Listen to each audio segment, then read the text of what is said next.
Now, I wonder when many people first hear that parable that Jesus told in Luke 12, I wonder how many people would think to themselves, well, what was it about the man's behaviour that's so ill-advised? You know, if you hadn't added the explanation, added a moral take on it, and you just told the story, I wonder how many folk, in the community or further afield would just think, well, I don't understand what the problem is in the man's behaviour.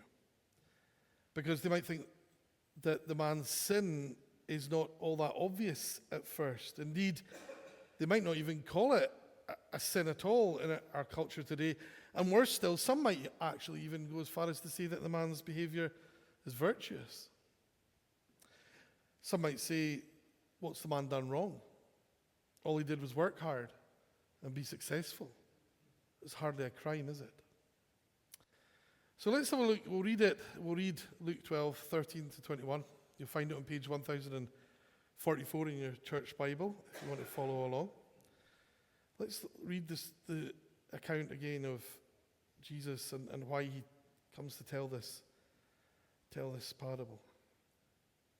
Someone in the crowd said to him, "Teacher, tell my brother to divide the inheritance with me." And Jesus replied, "Man, who appointed me as a judge or an arbiter between you?" Then he said to them, "Watch out, be on your guard against all kinds of greed. Life does not consist in an abundance of possessions." And he told them this parable. The ground of a certain rich man yielded an abundant harvest. He thought to himself, "What shall I do? I have no place to store my crops." Then he said, "This is what I'll do. I will tear down my barns and build bigger ones, and there I will store my surplus grain. And I'll say to myself, you have plenty of grain laid up for many years. Take life easy. Eat, drink, and be merry." But God said to him, "You fool, this very night your life will be demanded from you. Then who will get what you have prepared for yourself? This is how it will be with whoever stores up things for themselves, but is not rich toward God." Again, someone might come back at you, even hearing the story read for the second time, and say, why is it bad for him to do so well and to store away food in preparation for the future? What's so wrong with that? I mean, surely actually that's common sense. It would be worse, surely, if the man was squandering his wealth. He's not proposing doing that, is he? He's proposing storing and saving to make his life easier in the future.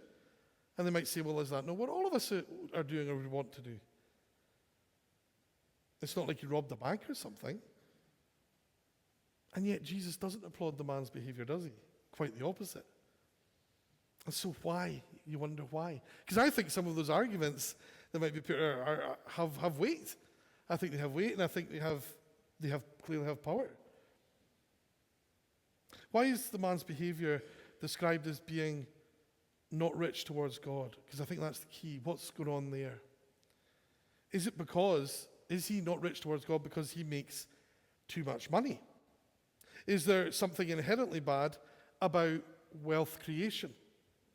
Is that the man's sin? That he simply makes too much money, he's too successful, and he does too well? Now, it would seem not, because the scriptures teach us elsewhere the virtues of hard work and providing for oneself and providing for one's family. Paul himself urges hard work to earn one's keep, as it were, and encourages in Ephesians 4 working with one's hands. And I'll come back to that passage in Ephesians 4, that verse in Ephesians 4, just a little while later. Proverbs 10:4 states, "Lazy hands make for poverty, but diligent hands bring wealth." So is this man not just following biblical principles, working hard and becoming wealthy as a result? So it would seem then that creating wealth in itself is not necessarily a sin. So what's going on? Is the sin then that he stores his wealth? Is that what's the problem? Everything above what meets his immediate need or his short-term need, should he be giving all that away to charity, to the church, to neighbors, to the benefit of others? Is that what he's doing wrong? Is it wrong to save? Is it wrong to store? Is it wrong to invest for oneself? Are these unchristian practices? Is that what Jesus is speaking against here? This one's, I think, less clear-cut than the previous one.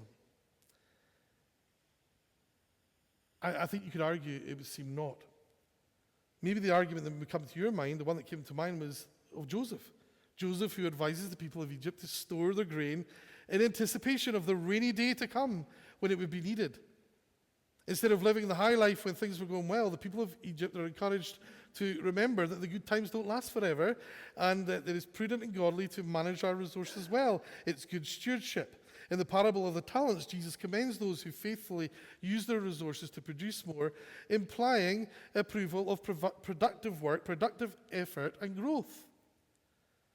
So, if the sin is not wealth creation in itself, and if the sin is not inherently in the storing and in the saving, what then is the corruption that Jesus warns against? And I think there's a twofold answer to this that's in a couple of little phrases in our text that unlock the problem or reveal the problem to us. And I think one of them is related to the last point that I've just made. We'll come back to that. But the first one is found in verse 19, where we read, "And I'll say to myself, you have plenty of grain laid up for many years. Take life easy, eat, drink, and be merry." But particularly that first part, I'll say to myself. You have plenty of grain laid up for many years. I'll say to myself, those words are quite telling, are they not? As if to say that my word is the only word that matters. That my way is the only way that matters. I'll say to myself, you have plenty of grain laid up for many years. I'll make a declaration about my own situation, thank you very much. And then I'll base everything I do on that.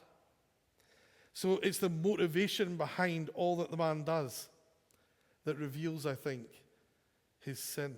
I'll say to myself. Now, last week, we talked about this very thing, the desire lingering in us to be the masters of our own destiny and be acknowledged as such.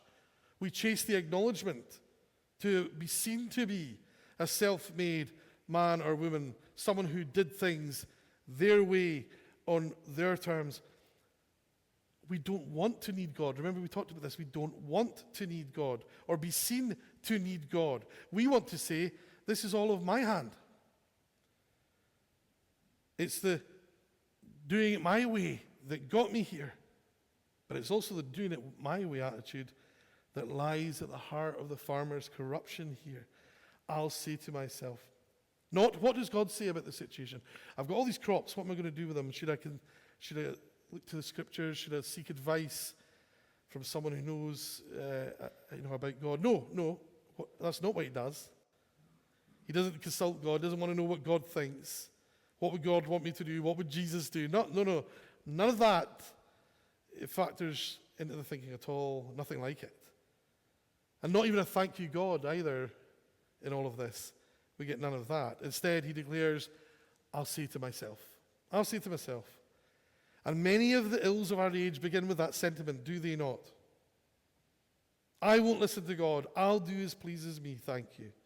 And the trouble is, many, many millions, if not billions of people think just like that. All telling ourselves things.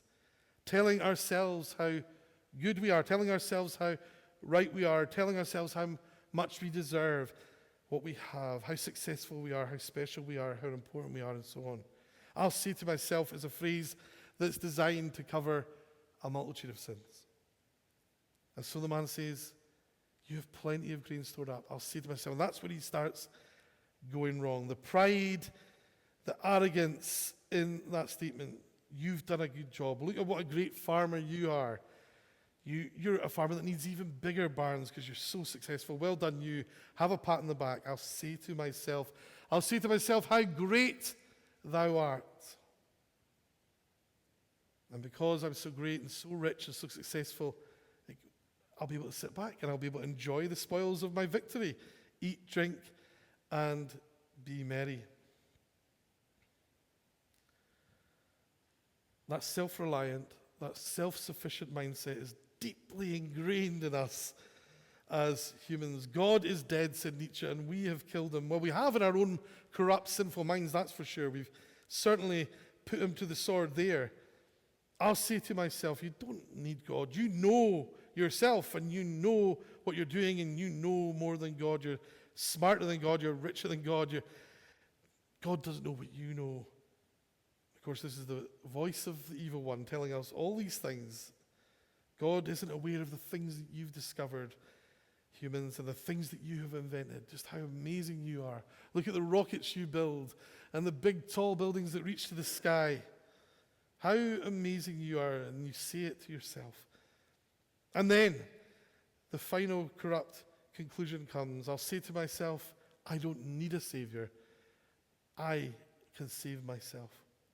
And that's effectively what the man's doing. He looks to his barns, his big barns, and I imagine they're well built and they're strong and they're solid, and he thinks that's safe. There's nothing's going to touch it. The winds aren't going to blow it down. It's safe as houses. It's solid. Look at my big barns, my big house, my big car, my big bank balance, whatever it is.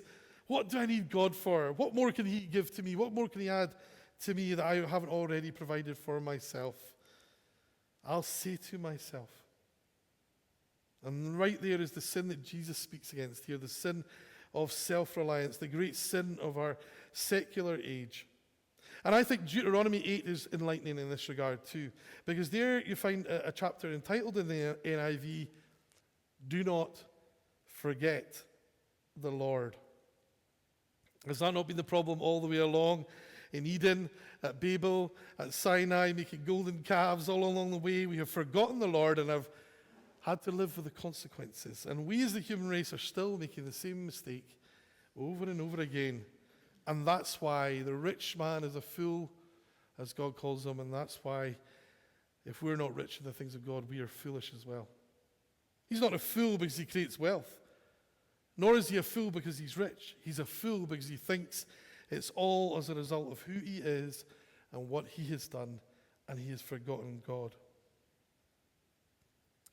I'll read some of these verses from Deuteronomy 8. Remember how the Lord your God led you all the way in the wilderness there these 40 years, to humble and test you in order to know what was in your heart, whether or not you would keep his commands.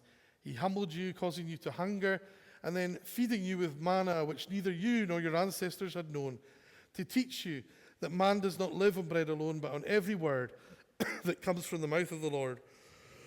And then from verse 11, be careful that you do not forget the Lord your God, failing to observe his commands, his laws, and his decrees that I am giving you this day. Otherwise, when you eat and are satisfied, when you build fine houses and settle down, and when your herds and your flocks grow large, and your silver and your gold increase, and all you have is multiplied, then your heart will become proud, and you will forget the Lord your God, who brought you out of Egypt, out of the land of slavery. He led you through the vast and dreadful wilderness, that thirsty and waterless land, with its venomous snakes and scorpions. He brought you water out of hard rock. He gave you manna to eat in the wilderness, something your ancestors had never known, to humble and test you, so that in the end it might go well with you. And you may say to yourself, verse 17, my power and the strength of my hands have produced this wealth for me. Deuteronomy 8, is this not this man here from Luke 12? Is this not the same guy? My power and the strength of my hands have produced this wealth for me. But remember, the Lord your God, for it is he who gives you the ability to produce wealth, and so confirms this covenant which he swore to your ancestors as it is today. That's where the man has gone completely wrong. That's where he is so poor and so impoverished in the things of God. He's forgotten the Lord. He's forgotten who gave him the ability to produce wealth. He's forgotten that this is all a gift of God. He's forgotten that God is gracious and that all good gifts come from him. And he's forgotten that it is God who saves and God who sets us free. So that's his first mistake. And then the second element, I think, is also contained in that same verse from our reading. where you go on and it says, take life easy, eat, drink, and be merry. I promised you we'd return to Ephesians 4, remember? Ephesians 4, verse 28, where Paul talks about working, doing honest work with our hands. Okay, so he says there, let the thief no longer steal, but rather let him labor, doing honest work with his own hands. It doesn't end there. Paul says this, so that he may have something to share with anyone in need. So the purpose of work, honest work with our hands, with our brains, with whatever produces the money, the honest work is so that we might have something to share with anyone in need. So the purpose of work is to meet your basic needs, but also so that you might help others who are in need. But this man, this guy that we're dealing with here, isn't interested in that. So that's why I said that the second point I asked, is it the saving and the storing that's sinful? And I think I came to the conclusion, no, there's nothing inherently wrong in that. And in actual fact, it's an example of good stewardship. However, where that is to the complete exclusion of charity, where that is to the complete exclusion of any thoughts of how we might meet the needs of others, then those actions become sinful. Again, it's about what's in the man's heart. Not so much in what he does, but in why he does it. The man isn't interested. He doesn't say, look, I'll put 60% of it in my barns, and I'll give 40% away to the poor. He doesn't say that. He doesn't even say, I'll put 90% in my barns, and we'll give 10% to the poor. No. He is going to build the bigger barns and stuff them to the rafters. Because his heart isn't with God, and his heart isn't rich in the things of God. And this man isn't interested in that. He thinks only of himself. Take it easy. Eat, drink, and be merry. You've arrived. You've won. That's how he thinks. So it's the attitude of the heart. It's the state of the heart that's the problem. Not so much in what the man does, but in why he does these things. He thinks that money that he's earned by his hand, that's his first corruption. The second corruption is in thinking that that's all for him so that he can be comfortable and he can be easy, and he thinks nothing of anyone else and how he might ease their situation or help them. And he thinks, I'm all right. I am really all right. I'm all right, Jack. But is he all right? No, he's not. God says you're a fool. This very night your life will be demanded from you. And who will get then what you prepared for yourself? This is why I was using the bag. Like the bag he's filling his bags to the brim really effectively, but it's always slipping through his fingers. It's always going to be torn away from him. It's always going to be ripped away from him. He might not have committed a crime in the eyes of the law. And maybe at first glance his behavior doesn't seem all that bad. But in many ways, he's behaving just like a hapless thief robbing a jewelry store, stuffing his bags with gold and diamonds, while at the same time, the shutters are coming down, the alarms are going off, the smart water is spraying all over him, so he'll be later identified even if he should get out. His mask is slipping, the cameras are recording his face, but he's just filling the bags. And are not many of us living like that, foolish, thinking that somehow, if we just keep on working harder and filling the bags with more and more things, then somehow we'll get away scot-free with the goodies, that somehow we'll escape the inevitability of death, or somehow we could escape disaster or war or whatever might rip all our possessions from us. How foolish are we to think that we can hold on to these things forever? Or how foolish are we to even want to? No, this man's not getting out without some accountability and some reckoning at some point for his behavior and his attitudes combined. People like this foolish man Jesus speaks of, and there are millions of them, think if you just keep Just keep filling the barns, just keep filling the bags. Somehow it's going to work out all right in the end. It doesn't matter that there's big red flags and warning klaxons going off, and it doesn't matter to them that nothing is hidden from God, that he can see every move they make. They just think if they just keep on doing this and just keep accumulating more and more, that somehow they'll be able to slip out the back door and get away unnoticed. And I suppose worst case scenario, they think, well, if I get rumbled, I can bribe the judge or something. We're foolish if we're living like that.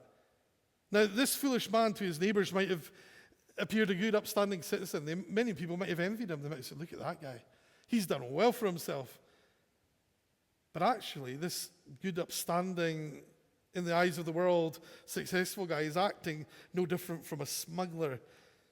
You know, stuffing his bags with contraband and hoping he'll get through airport security or something. No different. He's living as if he's in a movie or something. But this isn't the movies. And not one of us is getting out of this alive without a reckoning, without an accounting, without a day that we'll stand before the Lord and be asked to account for all that we've done with our lives. We're only ever anything. We only ever have anything. We only ever achieve anything because God in his grace ordains it. And when we forget that, and we forget God and foolishly think that we have won at life, that there's something special about us, we often receive a hard reminder that we're not special and we've not won in the way that we think we have. And if death, of course, is the one reality that none of us escape, and it's the game we all lose unless we have salvation, unless we're rich in the things of God. Because when we're rich in material things, when we're rich in the things of the world, however comfortable we make ourselves or think ourselves, and however safe and secure we think all these things are, we're actually at our most impoverished and our most vulnerable when living like that, forgetting God.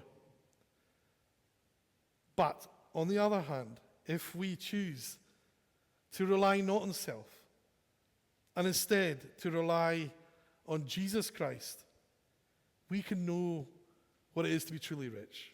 We can know what it is to have true security, to have true wealth, to know a true victory, and live a true life. Amen.